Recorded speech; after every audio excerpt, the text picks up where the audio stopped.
রাষ্ট্র চালানোর প্রথম 18 মাসের মধ্যেই আমরা ব্যাপক সংখ্যক যুবক এবং তরুণদের আমরা চাকরির ব্যবস্থা করতে চাই।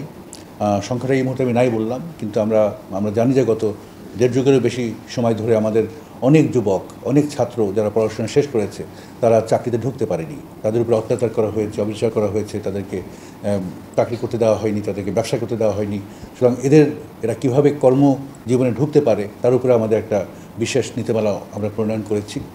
আমরা ইতিমধ্যেই বলেছি যে আমরা আগামী 5 বছরে দেশে 25 কোটি গাছ লাগাতে চাই। এই গাছের বেশিরভাগই থাকবে ফলজ গাছ, ওষুধি গাছ, এবং এই গাছ লাগানোর মাধ্যমে, গাছের পরিচর্যার মাধ্যমে আমরা দেখব কীভাবে আমরা লাখ লাখ বিশেষ করে গ্রামীণ নারীদের আমরা কর্মসংস্থান করতে পারি এবং দেশে খাদ্য নিরাপত্তার ক্ষেত্রে একটা নতুন দিগন্ত উন্মোচন করতে পারি, সেগুলো আমরা করব। যে আমাদের রাজনীতিকে অবশ্যই জ্ঞান ভিত্তিক করতে হবে এবং রাজনীতিকে উন্নয়ন কেন্দ্রিক করতে হবে। আমাদের নেতা, আমাদের অ্যাক্টিং চেয়ার জনাব তারেক রহমান এই 31 দফা যে রাষ্ট্র মেরামতের যে কাঠামো, এই কাঠামোকে নিয়ে আসার মাধ্যমে, এই কাঠামোকে জনগণের সামনে নিয়ে আসার মাধ্যমে উনি এই জ্ঞানভিত্তিক রাজনীতি এবং উন্নয়ন কেন্দ্রিক রাজনীতির সূচনা করেছেন। আমরা মনে করি এটা বাংলাদেশের রাজনৈতিক ইতিহাসে একটা বড় ঘটনা, এটার বড় প্যারাডিম শিফট। রেটরিক বেসড বা শুধুমাত্র স্লোগান বেসড রাজনীতি থেকে আমরা রাজনীতিকে নিয়ে আসতে চাই নলেজ বেসড রাজনীতিতে। বড় বড় মিছিল, বড় বড় জনসভা, ওখান থেকে আমরা রাজনীতিকে নিয়ে আসতে চাই আমাদের কনফারেন্স রুমে, কনফারেন্স টেবিলের চারিদিকে বসে আমরা উন্নয়ন নিয়ে বিতর্ক করব। দেশকে আমরা কিভাবে সামনের দিকে এগিয়ে নিয়ে যাব, দেশের স্বাস্থ্যকে আমরা কিভাবে ভালো করব। টানা তৃতীয়বার অর্জন করেছে দেশের সেরা সুপার ব্র্যান্ড স্বীকৃতি বসুন্ধরা টিস্যু।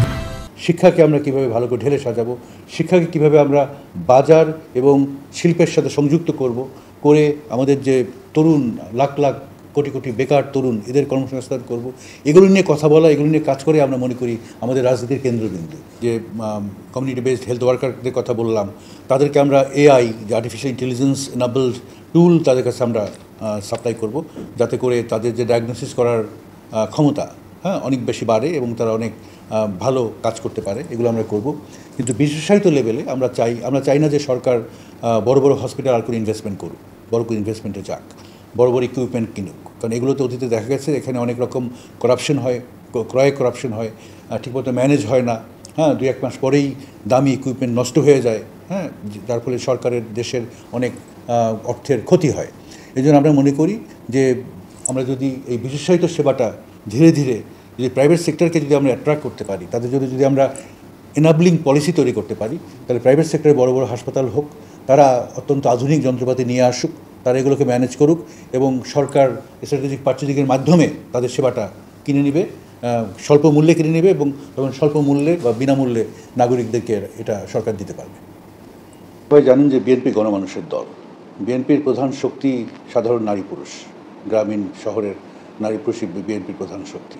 এবং এই সাধারণ মানুষের যে জীবনমান, এই জীবনমান উন্নয়নের জন্য যে কাজগুলো করা দরকার, যে সংস্কারমূলক কাজগুলো করা দরকার, তার প্রথম রূপরেখা কিন্তু দিয়েছিলেন আমাদের দেশনেত্রী বেগম খালেদা জিয়া 2017 সালে ভিশন 2030 মাধ্যমে। এই ভিশন 2030 উপরে ভিত্তি করে আমাদের নেতা জনাব তারেক রহমান উনি প্রথমে 27 দফা উন্নয়ন কর্মসূচি বা রাষ্ট্র মেরামতের যে কাঠামো, এই কাঠামো উনি প্রস্তুত করেন। কিন্তু এই প্রস্তুত করার পরে উনি হয়তো বুঝতে পেরেছেন যে শেখ হাসিনা গত 1.5 যুগ ধরে যে অন্যায় করেছেন, প্রতিষ্ঠানগুলোকে উনি ধ্বংস করেছেন।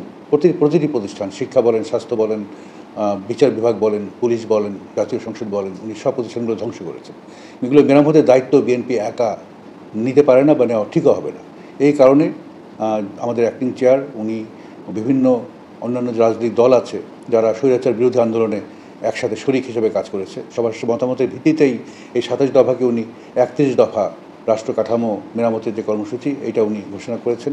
এবং এই 31 দফা আমরা ইতিমধ্যেই বিভিন্ন বিভাগীয় সমাবেশ, জেলা পর্যায়ের সমাবেশ, তারুণ্যের সমাবেশ এবং অন্যান্য অনেক ফোরামের মাধ্যমে সাধারণ জনগণের কাছে নিয়ে গিয়েছি। 31 দফাকে যদি আপনারা সঠিকভাবে দেখেন, এর 2 ভাগে ভাগ করা যায়।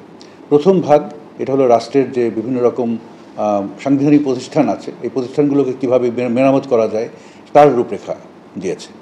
এবং আরেকটা যে ভাগ আছে, সে ভাগের মধ্যে আছে যে আমরা যারা সাধারণ মানুষ, নারী পুরুষ শিশু, আমাদের স্বাস্থ্যের অধিকার, আমাদের শিক্ষার অধিকার, আমাদের খাদ্য নিরাপত্তার অধিকার, আমাদের পুষ্টির অধিকার, আমাদের জলবায়ু যে ক্ষতিকারক দিক সেগুলো থেকে রক্ষার যে উপায়, আমাদের পরিবেশকে কীভাবে ভালো করা যায়, আমাদের নারী উন্নয়ন কীভাবে করা যায়, নারীদেরকে আমরা কীভাবে এম্পাওয়ার করতে পারি, আমাদের যুব উন্নয়ন কীভাবে করা যায়, আমাদের যুবকদের কীভাবে আরও কর্মক্ষম করা যায়, তাদের স্কিলস বাড়ানো যায়, এর রূপরেখাগুলো 31 দফার মধ্যে আছে।